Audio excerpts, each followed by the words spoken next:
Hello friends, फिर से आप सबका स्वागत है हमारे फिगर ऑफ स्पीच के वीडियो लेक्चर में।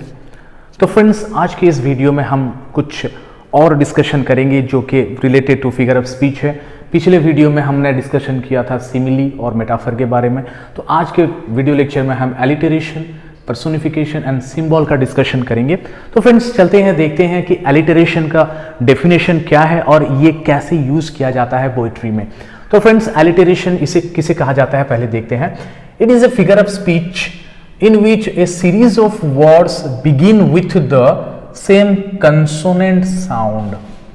ओके, ये एक फिगर ऑफ स्पीच है जो के एक सेंटेंस में शुरू होता है कि उसके consonant sound, repeated consonant sound होता है उसमें। मतलब कि जैसे देखते हैं हम इसे अदर वे में भी हम कह सकते हैं कि it is a Tong twister. ये जो कंसोन होता है तो इसे टोंग ट्विस्टर भी हम कहते हैं। कि जैसे कि एग्जाम्पल देखने से हमें पता चलेगा कैसे किसे हम टोंग ट्विस्टर कहते हैं। कि फर्स्ट एग्जाम्पल जैसे कि हम ले सकते हैं कि डैफोडिल पोएम में है। डैफोडिल पोएम में एक लाइन है, fluttering and dancing, fluttering and dancing with the breeze है। तो यहां पे देखो कि ये जो साउंड आता है फ्लटरिंग डांसिंग, ये कंसोनेंट साउंड क्रिएट होता है।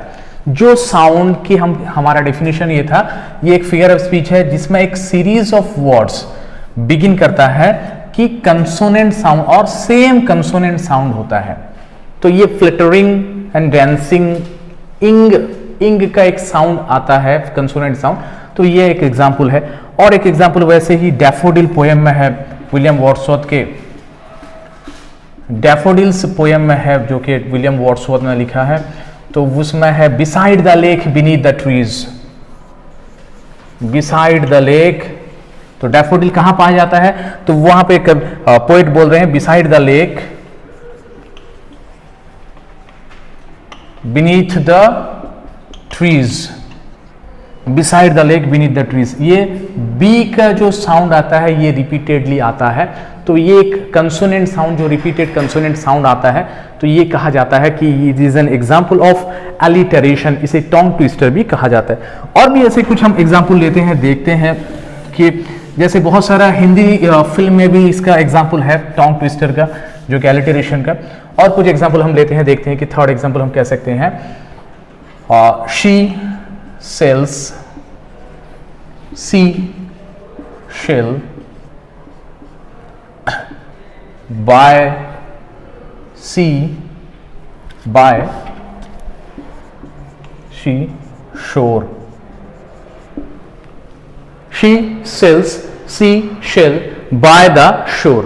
मतलब कि उसने सेल किया, मतलब कि बिक्री किया, किसे? सी शेल, मतलब कि समंदर में पाए जाने वाले जो होते हैं कि सामुका जिसे कहते हैं, हम गेंडा कहते हैं या फिर शंख कहते हैं, उसे बिक्री कहाँ पे किया?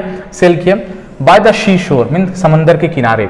तो it is a type of what consonant sound. S का साउंड यहाँ पे हमारा रिपीटेडली आता है, कंसोनेंट साउंड एस रिपीटेडली आता है। तो ये एक रिपीटेड साउंड होता है। जैसे कि मैं कह रहा था कि हिंदी के फिल्म में जो बहुत सारा ऐसी डायलॉग्स है, जैसे कि खड़क सिंह के खड़कने से खड़कती है खिड़कियां, खिड़कियों के खड़कने से खड़कता है खड़क सिंह। तो ऐसे ही इसे हम टोंग ट्विस्टर कहते हैं। वैसे भी और एक एग्जाम्पल हम लेते हैं कि जो कि टोंग ट्विस्ट करता हो। Example 4, I scream, we scream, I scream, you scream, we all scream for an ice cream। तो ये एक हम एग्जाम्पल कह सकते हैं, टोंग ट्विस्टर एलिटरेशन का एग्जाम्पल कह सकते हैं। तो जिसमें कहा गया है कि आई स्क्रीम, स्क्रीम मीन्स चिल्लाना, मतलब कि बहुत जोर से चिल्लाना, चमक कर जो हो कि बहुत जोर से आवाज करके चिल्लाना, इसे स्क्रीम कहा जाता है। आई स्क्रीम, यू स्क्रीम, मैंने चिल्लाया, तुमने चिल्लाए। ओके, वी ऑल स्क्रीम, हम सब मिलकर एक आवाज किए, किसके लिए? For an ice cream. यहाँ पे स्क्रीम स का प्रोनाउंसिएशन आता है, जो साउंड आता है आइस स, तो ये एक रिपीटेड कंसोनेंट साउंड क्रिएट होता है, तो इसे कहते हैं कि एलिटरेशन कहते हैं। एलिटरेशन को हम शॉर्टली भी कह सकते हैं टंग ट्विस्टर कहते हैं। तो फ्रेंड्स हम देखते हैं, फिर देखते हैं नेक्स्ट एग्जांपल देखेंगे, पर्सोनिफिकेशन का देखेंगे, देखते हैं इसका डेफिनेशन क्या है और कैसे यूज किया जाता है। तो फ्रेंड्स पर्सोनिफिकेशन का डेफिनेशन देखते हैं कि personification it is a figure of speech in which a non human subject is giving human characteristics, मतलब कि कोई नॉन ह्यूमन सब्जेक्ट हो और हम कह सकते हैं कि इनएनिमेट ऑब्जेक्ट, इनएनिमेट हम यहाँ कह सकते हैं, नॉन ह्यूमन कह सकते हैं इनएनिमेट, मतलब कि नॉन लिविंग ऑब्जेक्ट्स को हम जब ह्यूमन कैरेक्टरिस्टिक उसे देंगे तो उसे कहा जाता है पर्सोनिफिकेशन कहा जाता है। जैसे कि हम ऐसे बहुत सारे हम कार्टून में देखते हैं कि वहाँ पे नॉन लिविंग ऑब्जेक्ट्स होता है, जैसे कि गाड़ी हो कि गच हो या फिर कुछ पहाड़ हो, पर्वत हो, ये सब बोल मतलब उन लोग ह्यूमन इमोशन पाते हैं कि बोल सकते हैं, वो अब दुख भी जाहिर करते हैं, तो ये सब जो चीज़ होता है यहाँ पे पर्सोनिफिकेशन कहा जाता है, मतलब कि जिसमें नॉन ह्यूमन चीज़ को ओके ह्यूमन कैरेक्टरिस्टिक से नवाजा जाए और दिया जाए तो उसे पर्सोनिफिकेशन कहते हैं। तो देखते हैं बेटर एग्जाम्पल के द्वारा हम जान सकेंगे कि उसका कैसे होता है, किसे कहते हैं। तो एक बेस्ट एग्जाम्पल है oft in the stilly night, Thomas Moore का जो पोएम है, उसमें एक लाइन है जहाँ पे पोएट कह रहे हैं, ere slumber's chain has bound me, slumber's chain, slumber कहा जाता है नींद को कहा जाता है, स्लीप को कहा जाता है स्लिप्स चेन। तो स्लम्बर का चेन कैसे होता है, तो यहाँ पे एक जो पहले जान जाते हैं कि फिगर ऑफ स्पीच जो होता है ये बोली होता है, एक बोली होता है जिससे कि हम दूसरों को और सामने वाले को अट्रैक्ट कर सकते हैं। जैसे कि मैंने कहा था कि ये फिगर ऑफ स्पीच पोइट्री में यूज किया जाता है कि अट्रैक्ट करने के लिए, मतलब कि रीडर का आई कैची हो सकता है कि रीडर इससे मोटिवेट होता है, पढ़ता है, मूव्ड होता है। तो वैसे ही तो ये जो कहा गया है स्लम्बर चेन कहा गया है, इसमें पोएट कह रहे हैं थॉमस मोरे कि स्लम्बर का जो चेन मुझे बांधने से पहले, अब स्लम्बर जो नींद होता है वो चेन लेकर कैसे आएगा, कैसे वो पोएट को बांधेगा। तो यहाँ पे कहने का ये तरीका है कि स्लम्बर चेन जो कहा गया है, तो यहाँ पे पर्सोनिफिकेशन का यूज किया गया है। ओके, स्लम्बर को एक पर्सन के साथ कंपेयर किया गया और कह सकते हैं कि यहाँ पे एक कैरेक्टरिस्टिक्स दिया गया है जो कि बांध पा रहा हो, जो कि चेन लेकर आ रहा हो। ओके, तो वैसे भी वही उसी पोएम में oft in the stilly night poem में और एक एग्जांपल है जहाँ के लास्ट पार्ट में है, जहाँ पे पोएट खुद बोल रहे हैं कि some banquet hall deserted whose lights are fled whose garlands dead, whose garlands dead. तो डेड जो होता है ये लिविंग क्रिएचर का डेड होता है, तो वहां हम कहते हैं गार्लैंड जो फूल का माला होता है वो मर गया, मतलब कि हम कह सकते थे, वहां पे पोएट कह सकते थे कि ये सूख गया, मतलब कि ड्राई हो गया कह सकते थे, मतलब कि वहां ड्राई वर्ड के अगेंस्ट में उन्होंने यूज किया डेड, गार्लैंड्स डेड यूज किया, मतलब कि ये एक जानदार चीज का जो क्वालिटी है वो फूल को दिए, पोएट ने फूल को दिया, जानदार चीज का क्वालिटी फूल को दिया, जिसकी वजह से उन्होंने कहा गार्लैंड्स डेड। ये एक बेस्ट एग्जांपल है, पर्सोनिफिकेशन का बेस्ट एग्जांपल है। वैसे भी डैफोडिल पोएम में कुछ एग्जांपल है पर्सोनिफिकेशन का, जहां पे पोएट कह रहे हैं fluttering in dancing in the breeze, dance करना, फ्लावर जो है वो ब्रीज में, कोल्ड विंड में डांस कर रहे हैं। Dancing is a nature of a human kind, dancing is a nature of a living creature. तो ये पोएट बोल रहे हैं कि फ्लावर्स आर डांसिंग, ये एक पर्सोनिफिकेशन किया गया है फ्लावर को जो कि एंजॉय कर रहे हैं। और एक लाइन है जहां पे कि डैफोडिल में विलियम वर्ड्सवर्थ बोल रहे हैं कि टचिंग देयर, सेकंड स्टैंजा का लास्ट लाइन है, touching their heads in sprightly dance. यहाँ पे जो हेड कहा गया है फ्लावर का, एक फ्लावर को हेड के साथ कंपेयर किया गया है। ओके, हम जब कहते हैं कि काउंट द हेड्स, जब हम क्लास में कहते हैं काउंट द हेड्स, यहां पे हेड रिप्लेस किसके बदले में किया गया है, बच्चों के रिप्लेस में हेड कहा गया है, काउंट द हेड्स। ओके, तो यहां पे वैसे ही पोएट ने यूज किया touching their head, they are touching, they are moving their heads, heads here refers to the flower. Okay, the blooming flower को यहां कहा गया है, यहां पे इंसान का एक क्वालिटी दिया गया है, लिविंग क्रिएचर का एक क्वालिटी दिया गया है। तो वैसे ही इस these are the few examples of personification, जहां पे कि नॉन लिविंग ऑब्जेक्ट्स को ह्यूमन क्वालिटी दिया जाता है। तो फ्रेंड्स अभी देखते हैं सिंबल, देखते हैं सिंबल किसे कहा जाता है।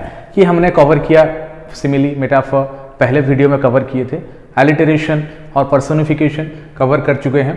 सिंबल अभी देख रहे हैं कि सिंबल किसे कहा जाता है। डेफिनेशन इसे देखते हैं। सिंबल मतलब कि हम कह सकते हैं इसे इशारा एक कहा जाता है। हिंट्स हम कह सकते हैं कि इशारा जिसे करना कह सकते हैं, कोई चीज की ओर इशारा करना, एक चीज हो या फिर उसे हम इशारे में बताएं, एक कहा जाता है, सिंबल कहा जाता है। देखते हैं इसका डेफिनेशन क्या है। A symbol is anything that hints at something else other than itself. Symbol उसे कहा जाता है जो कि एक हिंट्स प्रोवाइड करता हो, वो चीज ना हो, उसके एवज में, उसके बदले में कोई चीज का हिंट्स बता रहा हो, तो उसे कहते हैं, क्या कहते हैं, सिंबल कहते हैं। मतलब कि हम कह सकते हैं कि एक क्राउन हम यूज कर सकते हैं, crown, crown instead of king. King के लिए हम क्राउन यूज कर सकते हैं। यहां पे क्राउन हो रहा है सिंबल का एक एग्जांपल, किंग के बदले में हम क्राउन यूज करते हैं सकते हैं। ओके, तो वैसे भी हम देखते हैं और कुछ एग्जांपल देखते हैं जो कि रॉबर्ट फ्रॉस्ट के पोइट्री में कुछ एग्जांपल है सिंबल का। फर्स्ट देखते हैं, पोइट्री देखते हैं, road not taken, okay, which is a very famous poem by Robert Lee Frost. वहां पे पहला लाइन जो है, two roads diverge in yellow woods. Okay, two roads diverge in yellow woods.